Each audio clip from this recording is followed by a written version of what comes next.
BFM Business, Intégral Placement, idée de placement. Et on accueille Stéphane Van Nuffel et Christian Fontaine. Bonjour à tous les deux. Bonjour messieurs. Bonjour à vous. Hello. Stéphane Van Nuffel pour Net Investissement et Christian Fontaine pour Le Revenu.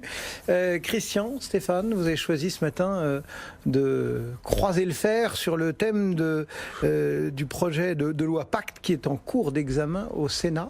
Et oui, en cours d'examen au Sénat en commission spéciale et demain en séance publique. Donc c'est une bonne raison d'en parler. Alors, deux mots. D'abord, sur les objectifs de cette loi, je pense qu'à peu près tout le monde est d'accord. Il s'agit de mieux orienter l'épargne des Français vers l'appareil productif. Il s'agit de doper les fonds propres de nos PME et puis de faciliter l'innovation. Là-dessus, tout le monde est d'accord. Maintenant, les moyens, c'est quand même un pavé puisque cette loi Pacte fait 292 pages, 74 articles. Donc la question que je pose en ce moment, c'est que va-t-on retenir de ce dispositif un peu fourre-tout. Alors voilà pour les objectifs, voilà pour le moyen.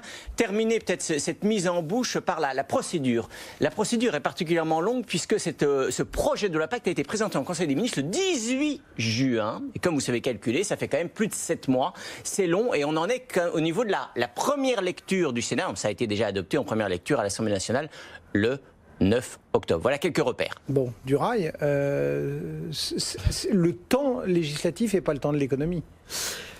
Ça dépend.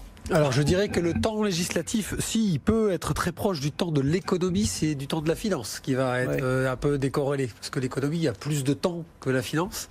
Parce que pendant que les tergiversations institutionnelles françaises font faire des allers-retours à des dossiers avant même qu'ils ne passent devant les hautes sphères qui pourraient encore une fois entériner ou retirer telle ou telle substance d'une loi, pendant ce temps-là, le monde tourne, les marchés bougent, les prix immobiliers augmentent, les taux bancaires vacillent, changent, il peut se passer plein de choses. Donc de toute façon, ce qu'on va vous dire là, parce qu'on a échangé longuement sur ce sujet avec Christian, est de dire, de toute façon, pour l'instant, rien n'est voté. Donc, toutes les pistes qui pourraient avoir été avancées, lues, comprises, sur tout ce qui touche l'épargne, parce qu'on ne va pas expliquer la totalité des 280 les grandes lignes sont quand même peu ou prou connues. C'est ça. On ne va pas non plus faire un inventaire à l'après-vert qui va endormir tout le monde. En priorité, Cédric, qui est ravi à chaque fois qu'on fait ce genre de choses.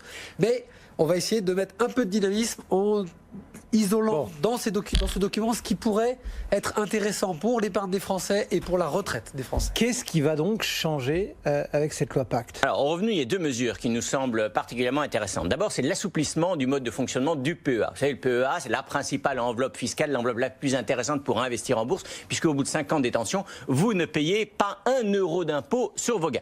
Cette enveloppe fiscale, ça sera encore mieux demain.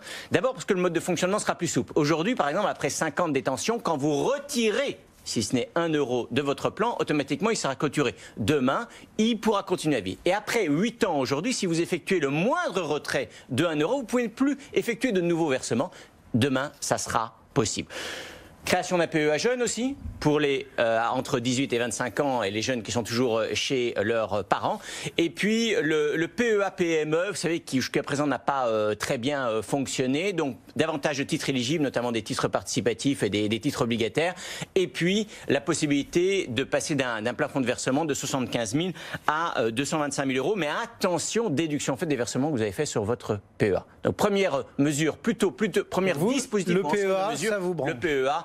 Assouplissement du mode de fonctionnement du PEA. C'est pas extraordinaire. Je ne suis pas persuadé que ça va suffire pour que les Français aient davantage sur le placement en action, mais en tout cas, ça va plutôt dans le bon sens. Et puis le PEA jeune dont vous parlez, c'est quand même une sacrée usine à gaz, alors qu'on aurait pu faire simple. Alors, on aurait pu faire simple, on aurait pu autoriser les mineurs, par exemple, à partir de 16 ou 17 ans, mais ça va quand même dans le bon sens. Dans ce qu'on peut regretter, c'est quand même ce plafond de 25 000 euros. C'est vrai. Taper dans le plafond des parents. C'est plutôt ça qui pose problème, c'est pas tellement le niveau, mais c'est vrai qu'aujourd'hui, un couple peut placer 300 000 euros sur 2 PEA classiques.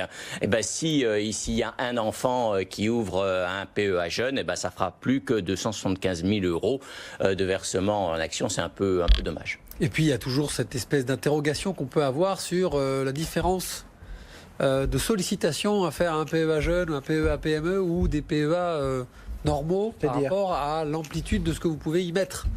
j'avais dès le départ soulevé le sujet en se disant que ce PEA-PME qui est, il faut être honnête, un peu à la traîne dans ses collectes par rapport à ce qu'on pouvait en attendre lorsqu'il a été lancé il y a 6 ans, 7 ans, 6 ans, en fait, il n'y a pas plus d'avantage à faire du PEA-PME qu'à faire un PEA normal, alors que finalement le screen pour aller récupérer des plutôt petites et moyennes entités fait qu'il y a moins de liquidité, peut-être un peu plus de risque industriel que si vous avez un bon vieux PEA. On rappelle en termes d'usine et gaz que pour les débuts du PEA-PME, histoire de bien le plomber dès le départ, il fallait que les entreprises se déclarent. On ne savait pas quelle était la liste des valeurs éligibles. Bon, j'ai toujours pas. Il y a toujours pas de liste très claire des entreprises et des fonds éligibles.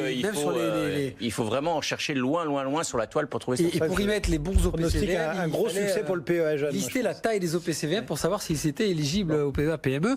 Et finalement, ça ne changeait pas grand-chose. Donc tout le monde a continué à faire du PEA. En tout cas, les clients. Il n'y a pas que du PEA dans cette loi PAC. Il y a aussi pas mal de choses qui touchent à tout ce qui est épargne salariale de près de loin, la retraite. Épargne salariale et épargne retraite. Vous avez entièrement raison là-dessus. Il y a un gros enjeu. Et puis il y a une nouvelle enveloppe fiscale, quand même, un nouveau placement, le plan d'épargne retraite. C'est pas tous les jours, quand même, dans un monde de l'épargne qui est très réglementé, qu'il y a une nouvelle enveloppe fiscale qui va voir le jour. Donc là, il va y avoir un nouveau placement, le plan d'épargne retraite.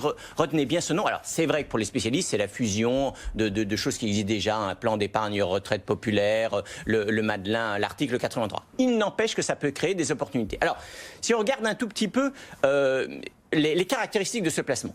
Le niveau de risque. D'abord, ça sera un placement qui ne sera pas automatiquement totalement sans risque. Ça va dépendre du choix de vos supports d'investissement. Liquidité, c'est un placement qui sera bloqué jusqu'à la retraite, sauf, je dirais, situation particulièrement dramatique, décès ou invalidité, ou sauf, et ça c'est intéressant, vous aurez la possibilité, notamment tous les jeunes, de récupérer votre argent pour acheter votre résidence principale.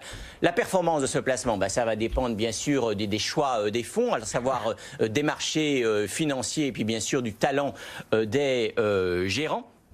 Quant à la fiscalité, là c'est un peu plus sioux parce que pour l'instant elle sera fixée définitivement par ordonnance. Ce qu'on sait à peu près, c'est qu'il va y avoir un avantage fiscal à l'entrée, un peu comme le PERP, mais à la sortie, les gains, voire le capital, seront taxés. Donc on a un petit peu tendance, on a un petit peu l'impression que le législateur a envie de reprendre d'une main ce qu'il va accorder de l'autre. Voilà. Mais l'épargne retraite est un vrai enjeu. Vous savez que le revenu, on ne pense pas que le système de retraite par capitalisation va s'effondrer. Par contre, ce qui est certain, c'est que tous les cadres, aujourd'hui en activité, auront besoin demain de revenus complémentaires. Et on ne le rappellera jamais assez, pour avoir 1 000 € de revenus en plus par mois, il faut, le jour de votre cessation d'activité, avoir entre 300 000 et 400 000 €. Donc c'est quand même énorme. Donc il y a un vrai enjeu de constitution de revenus complémentaires, notamment pour les cadres. On est bien d'accord, ceci dit, cette petite modification des produits d'épargne retraite ne va pas changer fondamentalement la donne. C'est une réforme, là, pour le coup, plus impressionniste, par petites touches qu'impressionnante. Moi, c'est trop dur. J'appuierais plus. Mais non, le premier placement retraite, vous savez ce que c'est l'immobilier, il faut arrêter. Alors, c'est l'immobilier et l'assurance vie. Où je suis d'accord avec vous, c'est qu'aujourd'hui, l'ensemble de ces placements labellisés retraite, ça fait, et Stéphane le sait très très bien, l'ensemble de ces placements labellisés retraite, notamment le PERP, le Madelin, ça débouche sur une rente environ de 2 000 € par an. C'est-à-dire, en fait, rien. Et c'est vrai que l'épargne retraite aujourd'hui, c'est 200 milliards, un peu plus de 200 milliards en France, même si le gouvernement atteint son objectif qui est de doubler cette somme, on sera peut-être à 400 ou 500 milliards, on sera loin des 1700 milliards de l'assurance vie. Donc le premier ou le deuxième, ça dépend comment vous présentez les choses, produit d'épargne retraite en France, c'est l'assurance vie. Alors pour amener un petit peu de positif, parce que l'objectif quand même est de conseiller éventuellement aux auditeurs. Bien sûr qu'on sait que l'immobilier reste la valeur refuge et puis que si l'immobilier n'est pas la valeur refuge parce que l'auditeur a eu une mauvaise expérience immobilière dans sa vie, forcément son deuxième réflexe c'est d'aller vers l'assurance vie. C'est indéniable et on en parle quasiment tous les lundis. Aujourd'hui, ce qui se passe, qui est intéressant dans la loi Pacte, c'est sur le plan d'épargne entreprise. C'est le plan d'épargne retraite collectif, c'est-à-dire ce qu'on appelle l'épargne salariale. Pourquoi ? Parce que le vrai sujet de la loi Pacte, c'est pas forcément d'améliorer la retraite, non, c'est d'essayer de créer des transversalités entre les grands flux d'investissement des Français. Oui, aujourd'hui, Guillaume, je suis d'accord, dans l'esprit des Français, la retraite, ce sera par l'immobilier. Demain, ce qu'il faut essayer de faire passer comme message aux Français, c'est qu'il existe des moyens relativement sécurisés, gérés par votre entreprise, qui permettent d'attirer, de sécuriser et de fidéliser des talents salariés dans les entreprises pour éviter qu'ils partent à l'étranger. Et ça s'appelle le plan d'épargne entreprise, le PERCO, etc., etc. Et il y avait eu un gros coup de frein sur ces épargnes salariales, c'est que le forfait social, qui n'existait pas il y a encore 5 ans, avait été, par une majorité que je ne citerai pas, réappliqué, ça avait remis un coup de frein, et là, positif, depuis le 1er janvier, sur les TPE, c'est-à-dire les entreprises de moins de 50 salariés, vous avez un effet hyper positif, le forfait social est revenu à 0. Donc, vous êtes, Guillaume, vous profitez d'un intéressement ou d'une participation et votre entreprise vous propose en plus un abondement, 1x3, 1x2, peu importe les conditions. Cette somme va être investie dans un plan d'épargne entreprise, donc des actions de votre propre entreprise peuvent y trouver dans la location. Il y a un double effet intéressant. Pas de fiscalité pour vous, pas de fiscalité pour l'entreprise, enfin plus, puisqu'il n'y a plus de forfait social, et vous financez quelque part l'économie réelle. Et si vous choisissez des fonds extérieurs qui ne sont pas l'épargne salariale propre à votre entreprise, c'est votre droit, vous pouvez financer n'importe quel secteur en étant sécurisé, dynamique, opportuniste. Mais si vous avez vraiment envie de faire ce qu'appellent énormément de travailleurs, je vais faire un petit peu de... Par rapport à la force du capital, ils deviendront actionnaires de leur propre entreprise. Et c'est peut-être là un vrai virage pour les mentalités des épargnants français qui se plaignent toujours que les actionnaires sont au 18e étage, qu'on ne les voit jamais. Forcément, ça sent le cigare, personne ne veut monter. Non, là, tous les actionnaires de l'entreprise pourraient très bien être passés par un régime fiscal. Normalement, aujourd'hui, on n'a plus le droit de filmer dans les bureaux. Sauf au 18e étage, Frédéric. Allez voir. Sur le rooftop, en terrasse. Non, mais c'est une donnée très importante. Il y a dans le plan d'épargne entreprise et dans le PERCO cette disparition du forfait social et également l'amélioration des transférabilités. Parce que ce que disait très justement Christian sur le rapprochement Madelin, PERP, etc., il se passe la même chose sur les plans d'entreprise. Ils vont essayer, ils ont prévu un calendrier pour figer d'un seul plan d'épargne retraite entreprise pour que chaque entreprise et chaque mécanisme, qu'elle soit un groupe, une TPE, une PME, ait vraisemblablement la même enveloppe, une grosse lisibilité, très simple pour des gens comme moi à expliquer à un chef d'entreprise. Vous avez été très long sur les points positifs. Alors il vous reste 30 secondes chacun pour nous dire, est-ce qu'il y a des déceptions, est-ce que vous avez des attentes qui n'ont pas été comblées, Christian? Alors peut-être une déception, c'est vrai qu'il faudrait arrêter de culpabiliser les Français qui mettent leur argent sur des placements sans risque.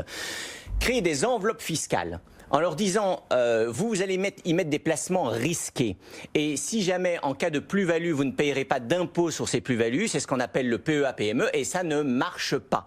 Donc il y a eu un excellent rapport signé de Jean Ayrault, président d'honneur de l'Association française des investisseurs institutionnels, auteur d'un brillant rapport sur la loi Pacte qui dit ceci: il faut arrêter de critiquer l'épargne de précaution qui constitue une première étape pour créer un comportement d'épargne.